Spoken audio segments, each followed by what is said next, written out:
एक खातून ने अपने जालिम और शराबी शौहर से तंग आकर कर्ज की वसूली करने वाले एजेंट से शादी कर ली। रिपोर्ट्स के मुताबिक इंदिरा कुमारी की शादी निकल शर्मा से 2022 में हुई थी, लेकिन शादी के बाद से ही वो शौहर के तशद्दुद का निशाना बनती रही।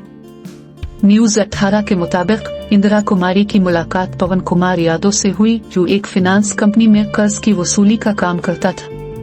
पहले पहल उनकी मुलाकातें कर्ज की किस्तों की वसूली के सिलसिले में हुई, लेकिन आहिस्ता आहिस्ता ये पेशा वराना ताल्लुक दोस्ती और फिर मोहब्बत में तब्दील हो गया। तकरीबन 5 माह तक इंदिरा और पवन ने अपने ताल्लुक को खुफिया रखा। 4 फरवरी को दोनों मगरिबी बंगाल फरार हो गए।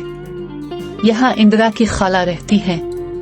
चंद दिन वहाँ गुजारने के बाद 11 फरवरी को वो वापस जिंगुई आए और एक मंदिर में हिंदू रस्मों रिवाज के मुताबिक शादी कर ली।